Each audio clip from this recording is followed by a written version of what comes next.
Kédie Johnson. Beginning right here in Trinidad and Tobago, she was a two-time MVP at St. Augustine Secondary School.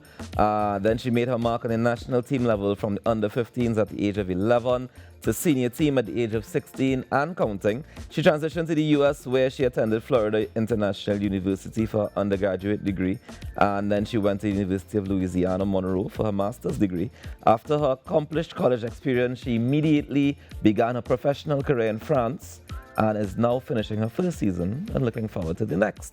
And she joins us here on the Now Morning Show to have a conversation about all that hard work that's definitely paying off. Good morning to you, Kédie. Good morning, and thank you for having me. And actually, it's my second season. Is it second season now? Yes. Jeez and ages, how time flying. How has the experience been in France? Honestly, it's been extremely smooth. I had a little barriers in terms of the language, but I'm getting there. I'm almost fluent in French now. But just being able to experience that, for me, I've been away from home since 17 years old. So I was able to adapt very quickly. I was able to, just know my environment and know how to gel well with the people around me, as well as the team. And I imagine football has a language of its own as well. Exactly. Yeah. When I first came in, I didn't know the language, but as soon as we all stepped on the field, we were all speaking the same language. Yeah. So that was something really great experience. And just being able to gel with the girls as well and eventually talk to them outside of football was one of the best things I ever get to experience there. Let's go back to the beginning, because I feel like we start at the end there and that seems of what you're doing now. Yes. But I want to go back to the beginning. When you first realized that you had this love of football, did you have a moment when you realized it, or was it just always something that was a part of your life? Both, I would say. I grew up with two older brothers. One of my brothers, he was always outdoors, always playing, and as I said in my interview yesterday, I was fortunate enough to be an outside child. So I was always experiencing whatever my brother did, I wanted to do as well. Because we had this 2-year gap. When you say an outside child here, that does mean something different, eh? No, just being with technology and everything now, kids are not always as outdoors as we used to be back then. So, for example, climbing trees or playing football outside, and seeing my brother at the age of, he was 6 at that time, I was probably 4 at that time, seeing him play with and being rough with the boys, I wanted to do the same thing as well. So seeing him do it, I fell in love with the sport, and I just wanted to play ever since then. How important was your parents, and what role did they play in terms of nurturing that love that you have for the sport? Yeah, for me, they were extremely important in my career, in the process of my career, because my mom, the way she has shown me support, I don't think any parent has, well, probably has done it before, but in the way that she did, it was extraordinary, because the way she didn't even know anything about football, she didn't know the rules or anything, but she just supported me because she knew that that was something that I love to do, and that was something I wanted to pursue, and she was just like, okay, no problem, whatever you need. And her presence was the most important thing that she did. Did she ever have a concern about this being a fruitful career? Because, we look around and we see plenty of people who play football, right? Every afternoon we see the parks filled with people, male, female. But especially to say a woman in football, was she ever concerned for your longevity, for your career? Realistically, I think she probably did, but she never mentioned it to me, But for me, she would always tell me, like, other people will always have doubts. They would always come to her and be like, this is not what a woman should do or girls should do.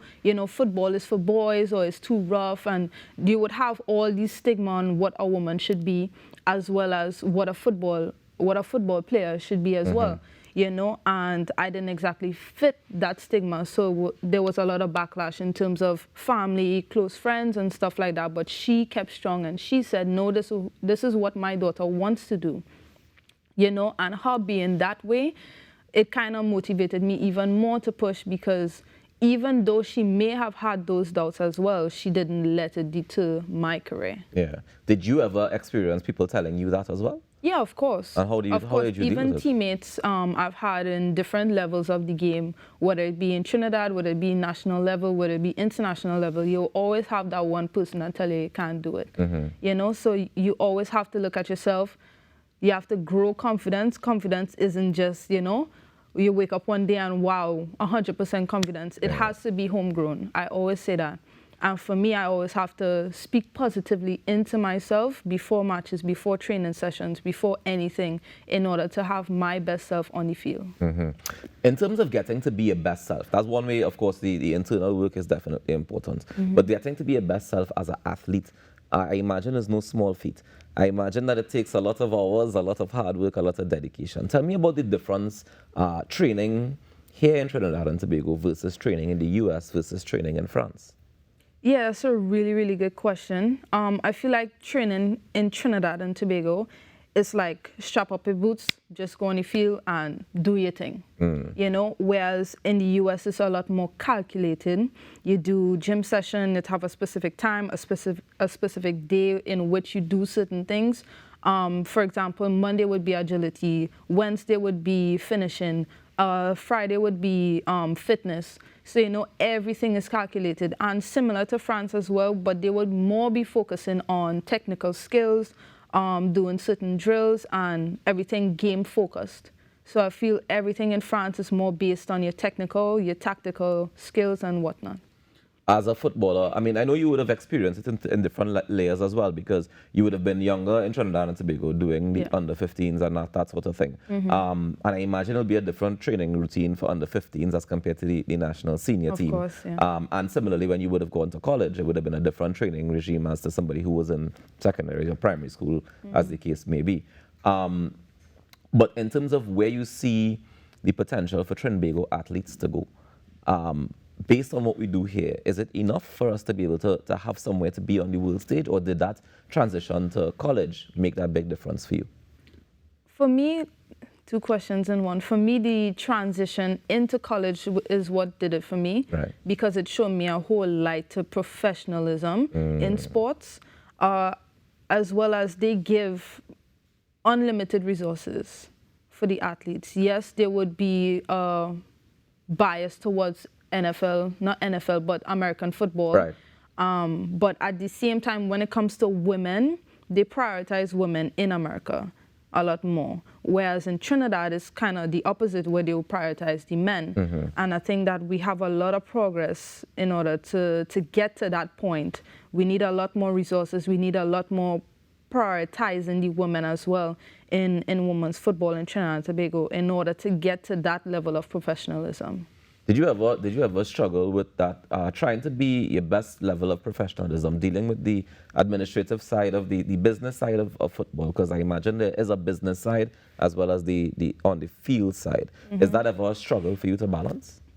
I wouldn't say a struggle, but I would definitely say it was a challenge. Honestly, for me, I've always just wanted to play, be free. That's why I never wanted to initially take on a captain role. I was always co-captain or just a player on the team, but you always say a leader is not the one that wears the band. The leader is the one that steps on the field and motivates your teammates. So, you know, for me, I always love to just play. But unfortunately, there will come times where you have to step into the business role of football, negotiate behind the scenes and whatnot, and try to get the best possible solution for yourself and for your team. And do you find that role to be difficult? Do you find it, but do you welcome it now? I mean, if I want longevity in this career, I would have to welcome it. I already did welcome it, so now it's just to navigate the best way that works for me when I do negotiations, or when I do advocate or discuss certain things behind closed doors in offices and stuff like that. So just seeing what works best for me, how it works best for me, as well as the team, as well as the women in Trinidad, women's football and so forth. Where did you learn to negotiate that? Where did you learn to navigate those waters? I would say through trial and error. I mean, I didn't have an agent coming up. Now I have an agent, and it's much easier. But before, when I didn't have one, I had teammates who would give me advice. I would have mentors, which was teammates who were a lot older than me, who would give me specific advice on what to look for, what not to look for, what is dangerous in contracts, for example, and just certain benefits that you should push for as a woman in sports. Because in comparison to the men, we don't get paid as much. There's a big pay gap between. So I think that women has to fight a lot more for their rights in women's football compared to men. The wage gap is, do you know why there's such a huge wage gap? Based on not just patriarchy, I assume, but is there other reasons they give? I think there's multiple reasons, especially depends on the country as well. Yeah. I think in France, for example, they would make excuses about attendance, appearance, marketing, right. and what people want to see. Right. But that isn't relevant when you look at teams in the UK. Mm-hmm. You would see a full stadium in the UK. In the US, you will see a full stadium in the US. So for me, it doesn't add up. Yeah. You know, so that's something that we need to battle as women in sports and just be able to find that equality the best way that we can. Yeah. I was recently talking to a friend of mine. She is a percussionist, right? And she has a concern that people always think that a female percussionist should look a particular way. They tend to look masculine, for lack of a better word. Mm-hmm. And I've heard people say the same thing about female footballers, is that they kind of feel like they're muscular, they're manly looking, and whatever other excuses. Mm-hmm. You don't fit into that mold, at least as far as I'm seeing you here, right? Thank you. And it's very interesting to me because I imagine that comment comes a lot. And it's not often in a flattering way in terms of women who play football. What advice do you have for young women who might be interested in this sport, but they have that concern that it's only associated with a particular type of woman, or you need to be a particular way, or you need to be a particular level of roughness, or whatever the case is, all the time if you play this sport? Yeah, it's a really good question. For me, I've faced that stigma as well because, you know, on the field you wear, you know, your proper uniform. Yeah. So obviously, and I'm a little muscular, so obviously I would reach to that stigma as well. People would make comments or whatever is the case. But you have to learn how to separate football lifestyle and outside of football lifestyle. That's the best way I could say it. And for me, as soon as I step off the field, I be my authentic self, 100%, and just, you know, people would always say, like, I'm just a girl, you know? So just being able to dress well or put on makeup, like do the simple things that makes me feel like a woman. I think that that's something extremely important that we have to take into consideration. It's not only about football. Football is not your entire life, but just a certain portion of your life that you're giving to others to see. So just being able to do that separation and to see how best you could still be yourself within that career. I'm sorry if it comes across, I'm struggling because I know that there are certain things that I want to ask, but I'm afraid of it coming across insensitive, and I have to make sure I use the right words, right? Because oftentimes women are easily triggered, and I don't mean you, I mean people just get triggered by things that if they're said the wrong way.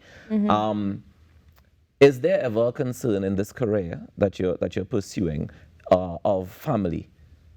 Because I know that oftentimes when we think of a role of the woman, a part of it, even as you're pursuing your professional career, family would be a part of it. But in this job, you would need to take a little bit more time off than a woman who would say work in the office. Because I imagine you can't play full 90 minutes of football pregnant if that were to happen, right? Is that ever a concern for you? Concern, yeah, I've always had it at the back of my mind. Fortunately, there are clubs right now that is doing certain protocols and policies for women in sports. For example, I think it's Roma in Italy. They have, it's AC Milan in Italy. They placed this this policy where they allow women to take time off and get paid at the same time. Right. So adding different benefits to it. So I don't think that it's holding women back now. I think it's more of a embracing process. Yeah. But I agree with what you said, like you can't play 90 minutes pregnant. But at the same time, now we reach a place where it doesn't stop you from pursuing this career. Because now there's procedures, now there's policies, now there's regulations that could allow you to have a family, to be a woman, and still have the certain rights that other people in different fields would have. Yeah, and to measure it up and make it at least equal in terms of this is a job just like your 9 to 5 corporate job is a job as well. Kédie, I think we should be out of time now, but I really want you to leave a message with the young women of Trinidad and Tobago who might be looking up to you, whether they're interested in football or pursuing anything else that they want to pursue. What's the secret to make it work? What's the secret to getting as far as you've gotten? Is there a secret? There's multiple secrets depending on your path, but I would definitely say for me, besides the obvious reason, which is trusting in God and being God-fearing and, you know, looking towards His direction, I would also say, don't allow fear to cripple you. Don't allow fear to dictate where you should go, whether it's career-wise, whether it's, you know, hobbies or something that you generally love to do. I think that one of the biggest reasons I am where I am is because I trusted in God and I didn't allow fear or what other people say to get in the way of my passion and my ambition. Kédie Johnson, ladies and gentlemen, women's footballer and international superstar. Just wait for it. We're taking a quick break and we come back with more right here on the Now Morning Show. Stay tuned.